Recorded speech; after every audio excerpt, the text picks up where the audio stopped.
إنك أنت العزيز الحكيم. انتہائی قابل قدر معزز سامعین، آپ کے سامنے اللہ رب العزت کے مقدس اور بابرکت کلام قرآن مجید فرقان حمید سورہ بقرہ کی ایک آیت تلاوت کی گئی ہے۔ دعا ہے کہ رب العزت آیات مبارکہ کی صحیح مفہوم بیان کرنے اور پھر ہم سب کو اس پر عمل کی توفیق عطا فرمائیں۔ آیات کریمہ میں اللہ رب العزت نے اپنے خلیل حضرت ابراہیم علیہ السلام کی دعا ذکر فرمائی ہے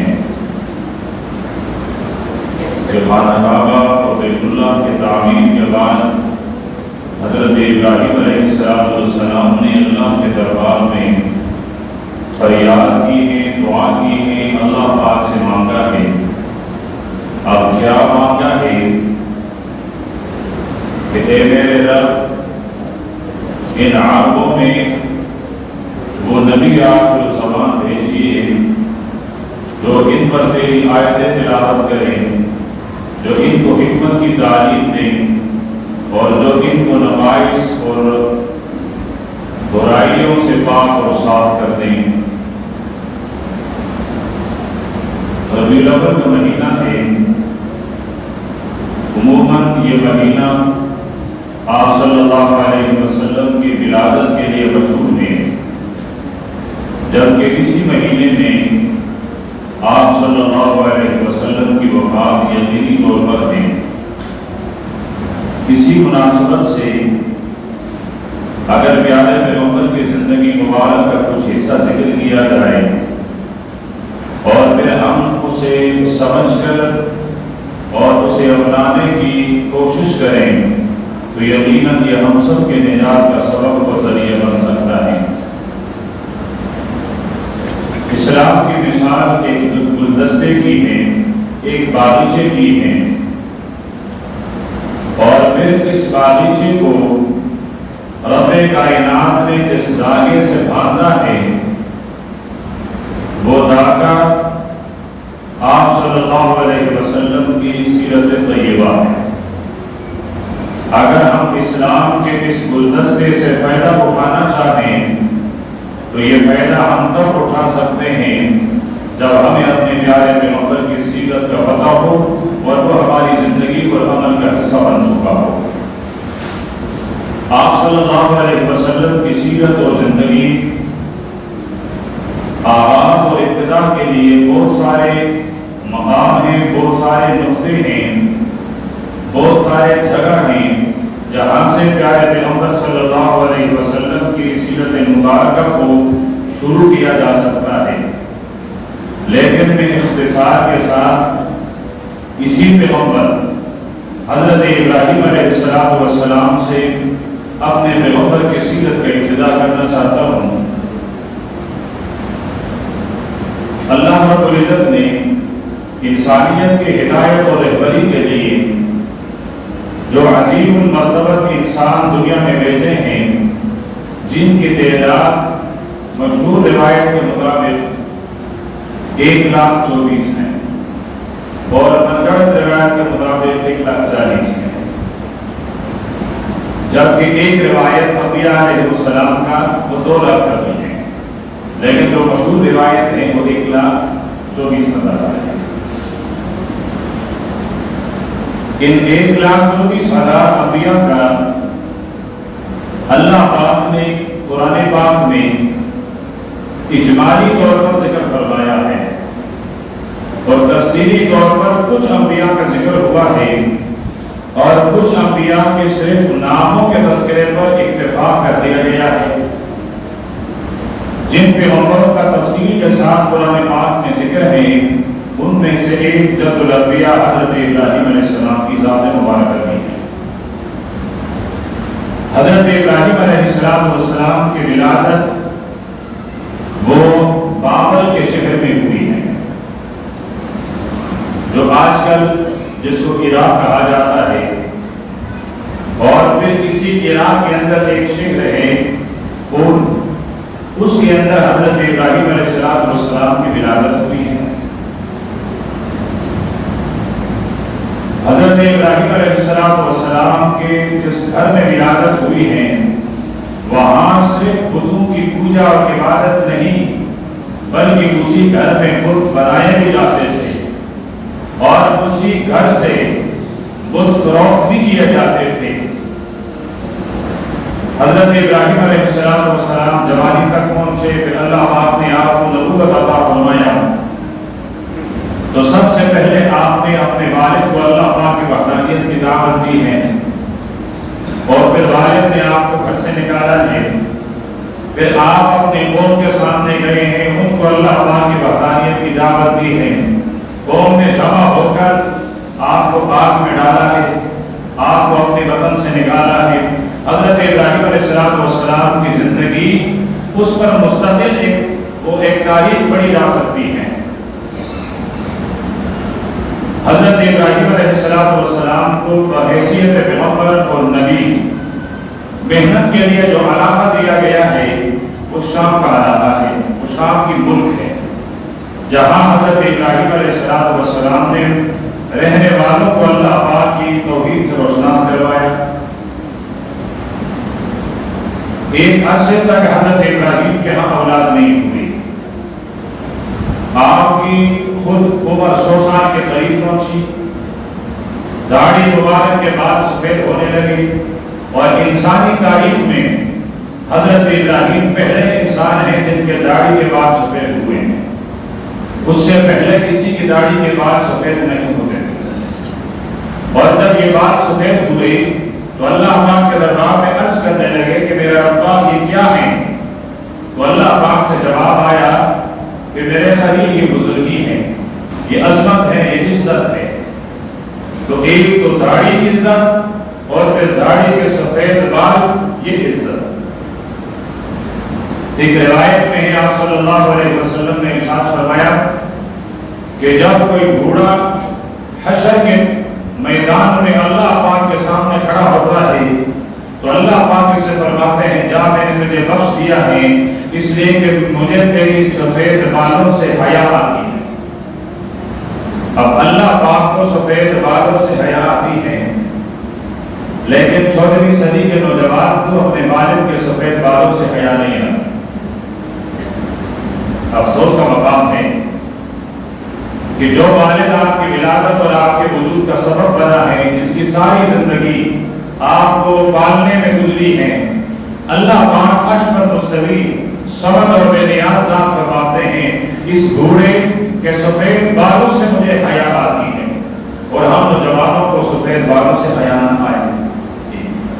دوسری بات جو اس سے بھی زیادہ قابل افسوس ہے کہ جوانوں کو بھی داڑھی رکھنے سے شرم آتی ہے، لیکن بوڑھوں کو بھی داڑھی رکھنے سے شرم محسوس ہوتی ہے۔ یہی بوڑھا جس کے سفید بال اس کی عزت کا سبب ہے، یہ اپنے عزت سے نفرت کرتا ہے، اور بڑھاپے میں بھی کتنے سارے لوگ ہیں جو اپنے داڑھیاں منڈوا لیتے ہیں، جبکہ یہ گناہ کبیرہ ہے، بہت بڑا گناہ ہے، اور ایسا گناہ ہے کہ جو آپ ہر جگہ کر رہے ہوتے ہیں۔ آپ مسجد کی صف میں کھڑے ہیں تو آپ گناہگار ہیں، آپ رکوع میں ہیں تو آپ گناہگار ہیں، آپ سجدے میں ہیں تو آپ گناہگار ہیں، یہاں تک کہ آپ خانہ کعبہ اور بیت اللہ کا طواف کر رہے ہیں، آپ حجر اسود کو بوسہ دے رہے ہیں، آپ رکن یمانی کو بوسہ دے رہے ہوتے ہیں، آپ حتیم کے اندر 2 رکعت پڑھ رہے ہوتے ہیں، حتیم تو درکنار، آپ کے لیے خانہ کعبے کا دروازہ کھلے، آپ خانہ کعبے کے کوٹری کے اندر جا کر نوافل پڑھیں، تب بھی یہ گناہ آپ کے ساتھ ہے۔ 1,40,000 انبیاء کی سنت، آدم علیہ السلام سے لے کر میرے حبیب تک جتنے نبی آئے ہیں، کسی نبی نے، کسی پیغمبر نے اپنے داڑھی کے بال کم نہیں کیے۔ میدان عرفات میں میرے پیغمبر کے صحابہ 1.25 لاکھ موجود تھے، جو ان سے پہلے گزرے، جو اس کے بعد جو میدان عرفات میں موجود نہیں تھے، ان کی تعداد تو الگ ہے، لیکن 1.25 لاکھ کے قریب، ایک روایت کے مطابق 70,000 صحابہ یہ میدان عرفات میں موجود ان صحابہ کرام میں سے میرے پیغمبر کے ان لاڈلوں میں سے کسی ایک نے بھی داڑھی نہیں منڈوائی، نہ کٹوائی۔ تو یہ صحابہ کرام کا بھی اجماعی سنت عمل ہے۔ تو میں اپنے نوجوانوں سے بھی درخواست کروں گا، فریاد کروں گا، تنقید نہیں کر رہا، درخواست کر رہا ہوں، فریاد کر رہا ہوں، یہ میری التجا ہے اپنے ان نوجوانوں سے کہ یہ میرے پیغمبر کی سنت ہے، کہ اسلام کی شناخت اور پہچان ہے، اپنے چہرے کو میرے پیغمبر کی سنت سے مزین کیجیے۔ اور ان بوڑھوں سے شکوہ کر رہا ہوں جن کے داڑھیاں ابھی تک یا تو تراشتے ہیں، منڈواتے ہیں یا کم کرتے ہیں، تو آپ اپنی عزت کو خود نیلام نہ کریں، اپنی عزت کا خود سودا نہ کریں، اپنے عزت کو اپنے چہرے پر رہنے دیجیے۔ تو حضرت ابراہیم علیہ السلام عرض کرنے لگے، ربا یہ کیا ہے؟ فرمائے کہ مجد اور بزرگی ہے۔ اس بڑھاپے میں اللہ پاک نے حضرت ابراہیم کو اولاد دی ہے۔ حضرت ابراہیم علیہ السلام کی دو بیٹیاں ہیں، ایک بیٹی کا نام ہے حضرت سارا اور دوسری بیٹی کا نام ہے حضرت حاجر۔ آپ کی پہلی اولاد حضرت حاجر سے ہوئی ہے۔ پہلا بیٹا جو پیدا ہوا حضرت اسماعیل علیہ السلام، اور آپ بیٹے کی عمر 2 سال تھی کہ آپ ان کی والدہ حضرت حاجر اور حضرت اسماعیل کو لے کر شام سے مکہ مکرمہ آئے، اور مکہ مکرمہ اس وقت ایک غیر آباد زمین تھی، ایک چٹیل میدان تھا۔ آپ نے اس چٹیل میدان میں بیابان میں حضرت حاجر اور ان کے بیٹے حضرت اسماعیل کو چھوڑا۔ جب واپس جانے لگے تو وہ مشہور واقعہ ہے کہ بیٹی بار بار آواز دے کر کہہ رہی تھی، الامن تکلنی یا ابراہیم، ابراہیم ہمیں کس کے حوالے کر کے جا رہے ہو؟ پلٹ کر نہیں دیکھا، پھر سوال کیا، پلٹ کر نہیں دیکھا۔ بیٹی سمجھ گئی کہ شاید حضرت ابراہیم کو رب کا حکم ہے، تو عرض کرنے لگی، اللہ امرک، رب نے تجھے حکم دیا ہے، تو پلٹ کر جواب دیا ہاں، اور میں کسر لا یوسیون، کسر لا یوسیون۔ ایسی نیک اور اللہ پر توکل پر بھروسہ کرنے والی خواتین اگر میرے اور آپ کے گھر کی بھی زینت بنے تو پھر میری اور آپ کی اولاد کی صفت بھی حضرت اسماعیل کی طرح ہوگی۔ عرض کرنے لگی جب رب کا حکم ہے تو پھر وہ رب ہمیں ضائع نہیں کرے گا، وہ ہماری حفاظت فرمائے گا۔ یہ چلے گئے، یہاں بچے کو پیاس لگی ہے، یہ کبھی ایک پہاڑی پر کبھی دوسرے پہاڑی دوڑتے جا رہی ہے، دوڑتے جا رہی ہے۔ اس نے 7 چکر لگائے ہیں اور مروا سے شروع کیا، صفا سے شروع کیا، مروا پر گئے، مروا سے پھر صفا، صفا سے پھر مروا۔ 7ویں چکر پر جب آ کر دیکھا تو بچہ جہاں ایریا رگڑ رہا تھا وہاں سے ہلکا ہلکا پانی نمودار ہو رہا تھا۔ اس نے اس پانی کو تھوڑا سا جگہ بنا کر پھر اپنے ہاتھوں سے مٹی اٹھا کر اس کے گرد ایک حلقہ بنایا، جس طرح تالاب کا اور حوض کا بنایا جاتا ہے، اور اس پہ پانی جمع ہوا جس پہ انہوں نے خود بھی استعمال کیا۔ اللہ کے پیارے پیغمبر نے ارشاد فرمایا کہ اماں جان سیدہ حاجر اگر اس پانی کو نہ روکتی تو یہ آج حوض اور کنویں کی شکل میں نہیں، نہر کی شکل میں پوری دنیا کو سیراب کر رہا ہوتا، لیکن اس نے بھگوان لیا، اللہ پاک نے اس تک محدود کر دی۔ اور یہ عجیب پانی ہے، اس زمانے سے لے کر ابھی تک مسلسل پیا جا رہا ہے، کم نہیں ہوتا، نہ اس کا ذائقہ تبدیل ہوتا ہے، نہ رنگت تبدیل ہوتی ہے۔ اور زمزم کے پانی کی پہچان یہ ہے، آپ اس کو رکھیں 1 سال بعد اس کو گھوم کر لیں، نہ ذائقے میں فرق ہوگا نہ رنگ میں فرق ہوگا، جبکہ باقی پانی وہ خراب ہو جاتا ہے۔ تو زمزم کا کنواں یہ حضرت اسماعیل علیہ السلام کے گرد مبارک کی جگہ سے نمودار ہوا۔ حضرت ابراہیم دوبارہ شام تشریف لے گئے، وہاں حضرت سارہ نے ان کے بدن مبارک سے بعد میں حضرت اسحاق کی پیدائش ہوئی ہے، پھر حضرت اسحاق کے ہاں حضرت یعقوب کی پیدائش ہوئی ہے، حضرت یعقوب کے ہاں حضرت یوسف علیہ السلام کی پیدائش ہوئی ہے۔ حافظ الحدیث حضرت ابو ہریرہ رضی اللہ تعالیٰ عنہ فرماتے ہیں میں نے آقا کے دربار میں عرض کیا کہ کریم ابن کریم کون ہیں؟ تو آپ نے مختلف جوابات دیے، ان میں سے آخری جواب یہ تھا کہ یوسف ابن یعقوب ابن اسحاق ابن ابراہیم، کہ حضرت یوسف جس کا والد یعقوب بھی پیغمبر، جن کے دادا اسحاق بھی پیغمبر، جن کے پردادا حضرت ابراہیم بھی پیغمبر۔ پھر اس سے سلسلہ چلا ہے بنی اسرائیل کے تمام نبیوں کا، ہزاروں کی تعداد میں یہ نبی حضرت عیسیٰ علیہ السلام سمیت یہ حضرت ابراہیم علیہ السلام کے اس بیٹے حضرت اسحاق کی اولاد میں ہیں۔ یہودیوں نے تاریخ کو مسح کرنے کی کچھ کوشش کی ہے لیکن ناکام رہے ہیں۔ اسرائیلی روایت کے مطابق وہ کہتے ہیں کہ حضرت ابراہیم کا جو بیٹا ذبیح بنا تھا، جس کو ابراہیم نے ذبح کرنے کا ارادہ کیا تھا، وہ بیٹا حضرت اسحاق ہے۔ اور یہ اس طرح کیوں کہتے ہیں؟ تاکہ یہ ثابت ہو جائے کہ نبی آخر الزمان ہمارے بنی اسرائیل کے اصل میں۔ لیکن تحقیقی بات یہ ہے کہ ذبیح حضرت اسماعیل علیہ السلام، دوسری طرف حضرت ابراہیم علیہ السلام کا دوسرا بیٹا وہ حضرت اسماعیل علیہ السلام۔ حضرت اسماعیل علیہ السلام جوان ہوئے تو آپ نے جو خاندان اور قبیلہ مکہ کے ارد گرد آباد ہو چکا تھا، بنو جرہم، آپ نے اس بنو جرہم کے قبیل میں سے جو ان کی سردار ہیں، ان کے سردار کے بیٹے سے نکاح کیا۔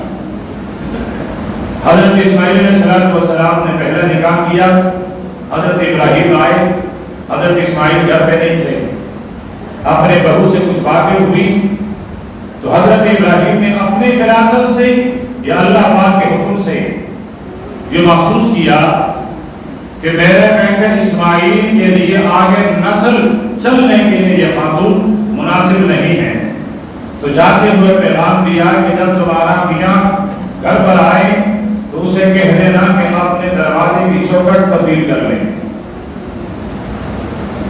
اب عورتیں عقل کے اعتبار سے تو ہوتی ناقص ہیں، وہ نہیں سمجھ سکی۔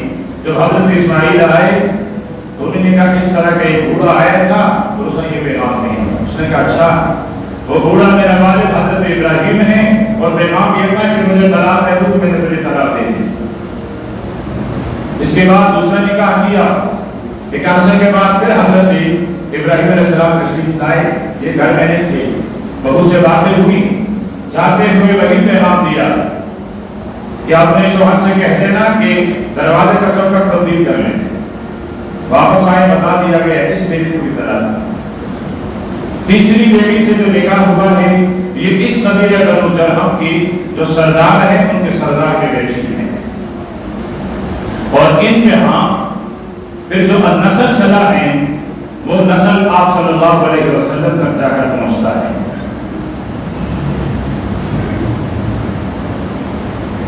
حضرت اسماعیل علیہ السلام نے جس خاندان میں شادی کی ہے بنو جرہم، اس بنو جرہم کی آبادی اور ان کی پراپتی آج بھی شارع ابراہیم خلیل پر موجود ہے۔ جو شارع، جو سڑک حرم مکی سے نکلتا ہے ایک چوراہے تک پہنچتا ہے، اس چوراہے تک اس سڑک کا نام شارع ابراہیم ہے۔ اس چوراہے کے آگے جو سڑک جاتی ہے اس کو شارع ہجرت کہا جاتا ہے۔ تو آج بھی اس قبیلے کے آثار اور ان کی جو مکانات ہیں وہ اس شہر پر اور اس شہرہ پر، اس سڑک پر موجود ہیں۔ حضرت اسماعیل علیہ السلام کی اولاد میں سے 12 بیٹے ہیں، ان میں سے ایک بیٹے کا نام نابت ہے اور اس سے قوم چلی ہے نبطی، اور ان کے بھی بہت سارے آثار ہیں قبیلے کے خاندان کے، اور آپ کا جو دوسرا بیٹا ہے، اس سے جو نسل چلی ہے وہ نسل چلتی ہوئی آپ صلی اللہ علیہ وسلم تک پہنچتی ہے، اور اس آپ صلی اللہ علیہ وسلم کی اس دعوے کا نام تیدار ہے کہ یہ حضرت اسماعیل علیہ السلام کا بیٹا ہے، اور اس سے نسل چلی ہے، اور جو آپ کے دادا ہاشم تک پہنچی ہے۔ میں بہت مختصر کر رہا ہوں۔ آپ کے دادا ہاشم اور مطلب یہ آپس میں بھائی، تو ہاشم تجارت کی غرض سے مکہ سے نکلے، مدینہ اس وقت یثرب کہا جاتا تھا، یہ کچھ عرصے کے لیے یثرب یعنی مدینے میں رہے، اور یہاں انہوں نے شادی کی، 1.5 مہینہ 2 مہینے یہاں گزارے، اور اس کے بعد یہ تجارت کے اسی سفر میں فلسطین چلے گئے، اور یہاں ان کا انتقال ہوا۔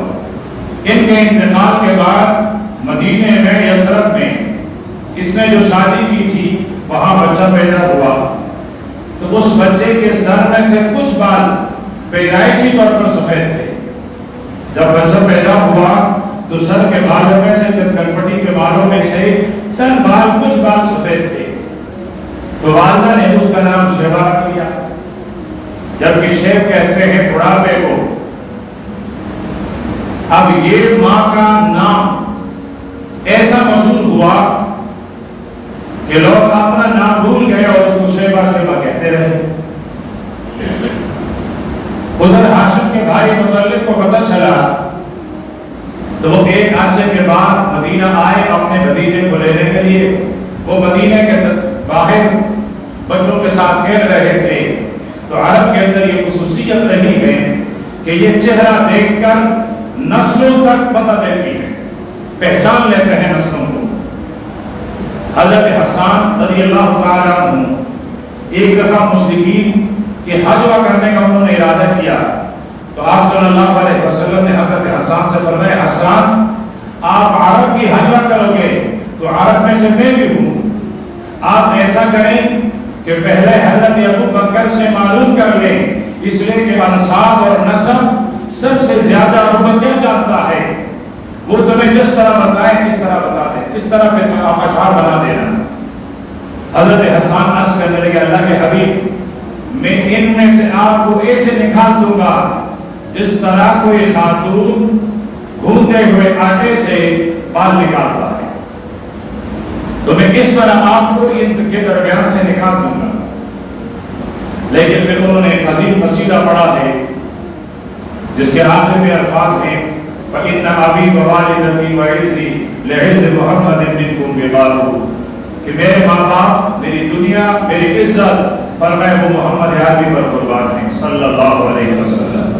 پتہ نہیں آپ کو کیا ہوتا ہے صلی اللہ علیہ وسلم کہتے ہیں، کسی کا ڈر ہے یا محبت نہیں ہے؟ عادت بنا لیں، اس کو اپنی عادت بنا لیں، جب بھی میرے حبیب کا نام آئے صلی اللہ علیہ وسلم کہا کریں۔ تو وہ شیبہ کہنے لگا، پہچان تو لیا اس نے کہ یہ میرا بھتیجا ہے، میرے ساتھ جاؤ گے؟ اس نے کہا جب تک ماں کی اجازت نہ ہو نہیں جا سکتا۔ گھر گئی، ماں سے اجازت لینے کا ارادہ کیا تو ماں نے منع کر دیا۔ پھر حضرت مطلب نے سمجھایا کہ دیکھو اس کا والد مکے میں سردار تھا، یہاں یتیمی کی زندگی گزار رہا ہے، گمنامی کی زندگی گزار رہا ہے، میرے ہاں اس کو اجازت دے دو۔ ماں راضی ہو گئی، بچہ چلا گیا، اونٹ پر سوار مکے میں داخل ہوئے تو لوگوں نے دیکھا کہ مطلب کے ہاں اونٹ پر کوئی بچہ سوار ہے، تو لوگ ایک دوسرے سے کہنے لگے مطلب اپنے لیے غلام خرید کر لایا ہے، تو اب اس کا نام پڑ گیا عبد المطلب، یعنی مطلب کا غلام، حالانکہ نام تو شیبہ تھا لیکن وہاں مشہور ہو گیا عبد المطلب۔ اب یہ بار بار کہتا ہے کہ میں غلام نہیں ہوں، میں اس کا بھتیجا ہوں، اور حضرت مطلب بھی بار بار بتاتا ہے یہ میرا غلام نہیں ہے، یہ میرے مرحوم بھائی ہاشم کی نشانی ہے، یہ میرا بھتیجا ہے، یہ آزاد ہے۔ لیکن بچپن یا پھر یہ ہے کہ مخلوق کی زبان پر جو نام مشہور ہو جاتا ہے پھر وہ مجبور ہی ہوتا ہے. یہ بڑے ہوئے تو اس سے پہلے بنو جرہم نے یہاں حکومت کی ہے مکہ میں. جب یہ قوم بگڑ گئی، حاجیوں کو تنگ کرنے لگی، ان سے پیسے بٹورنے لگے، مال و دولت ان سے لینے لگے، تو انہی کے پڑوس میں قبیلہ آباد ہے بنو خزاعہ کا. انہوں نے بنو اسماعیل کو اپنے ساتھ ملا کر ان پر چڑھائی کی اور بنو جرہم کو مکے سے نکال دیا اور حکومت سے بے دخل کر دیا. اور اب حکومت آئی بنو خزاعہ کے پاس، تو بنو جرہم نے جاتے ہوئے کچھ کام کیے. حجر اسود کو اٹھایا اور زمزم کے کنویں میں ڈالا، اور زمزم کے کنویں کو اوپر سے بند کر کے سیل کر کے یہ چلے گئے. بنو خزاعہ کا دور آیا اور پھر عبد المطلب کا دور آیا، تو انہوں نے خواب دیکھا کہ اس جگہ پانی بھی ہے زمزم کا اور یہاں حجر اسود بھی. جب اس نے بتایا کہ اس جگہ کی کھدائی ہونی چاہیے، یہاں حجر اسود بھی ہے اور یہاں زمزم کا کنواں، لوگوں نے کہا تجھے کیسے پتا؟ اس نے کہا میں نے خواب دیکھا ہے. اس نے کہا خواب میں تو بہت ساری چیزیں نظر آتی ہیں، لیکن جب کھدائی کی گئی حجر اسود وہاں سے نکلا اور وہاں زمزم کا کنواں بھی نکل آیا. اب انہوں نے کہا یہ تو مشترک ہے، یہ تیرا اکیلا نہیں ہے. پھر اس کو اٹھایا، خانہ کعبہ کی دیوار میں رکھا اور کنویں سے پانی مارنے لگے. پھر انہوں نے عبد المطلب کو اپنا بڑا بنایا قبیلے. اس وقت عبد المطلب نے یہ محسوس کیا کہ اگر میرا خاندان بڑا ہوتا تو یہ قبیلے آج مجھے تنگ کرتے، مجھے تنگ کرنے والے نہ ہوتے. تو اس نے نظر مان لی کہ اللہ پاک نے اگر مجھے 10 بیٹے دیے اور 10 کے 10 بیٹے جوان ہو گئے، ان میں سے ایک بیٹا اللہ کے نام پر قربان کروں گا. آپ صلی اللہ علیہ وسلم کے دادا نے یہ نظر مان لی. اور اس وقت لوگ زیادہ بچوں کو ترجیح دیا کرتے تھے. آپ صلی اللہ علیہ وسلم کا بھی ارشاد ہے تزوج الودود الولود، پر میں اس عورت سے نکاح کروں جو تم سے پیار اور محبت بھی کریں، بچے بھی زیادہ پیدا کریں. مجھے نہیں پتا یہ 2 بچے اچھے کہاں سے آ گئے. 2 بچے یہ تو یوں سمجھ لو کہ آپ کی میراث ہے. تو بچے ایسا ہی ہوتے ہیں جس طرح عبد المطلب نے مانگے کہ مجھے 10 بیٹے ملے. اللہ پاک نے 10 بیٹے دے دیے. 10 بیٹے جوانی کو بھی پہنچے. جب جوانی کو پہنچے تو حضرت ابراہیم کو، حضرت عبد المطلب کو اپنا نظر یاد آیا کہ میں نے تو نظر مان لیا تھا. تو جب ارادہ کیا اپنے بچے کو ذبح کرنے کے لیے، تو جو ان کے ننیال ہیں انہوں نے کہا کہ اس کا متبادل بھی ہو سکتا ہے، آپ اپنے اس بیٹے کو کیوں ذبح کر رہے ہیں؟ اس وقت دیت ہوتی تھی، اگر آپ نے کسی کو قتل کیا اور آپ سے قصاص نہیں دیت لیا جا رہا ہو تو 10 اونٹ دیے جاتے تھے. آپ ایک طرف عبداللہ، دوسری طرف 10 اونٹ پورا عبداللہ کے نام لکھ لایا، 25 اونٹ، 50 اونٹ، 75. لیکن جب 70 اونٹ اور بدلے میں عبداللہ تو اونٹوں کا پورا نکل آیا تو عبد المطلب نے 100 اونٹ قربان کیے اور اسی دن سے دیت بھی 100 اونٹ مقرر کر دیے گئے. اور حضرت عبداللہ یوں ذبح ہونے سے بچ گئی. اس لیے آپ صلی اللہ علیہ وسلم نے ایک موقع پر ارشاد فرمایا میں 2 ذبیح کا بیٹا ہوں.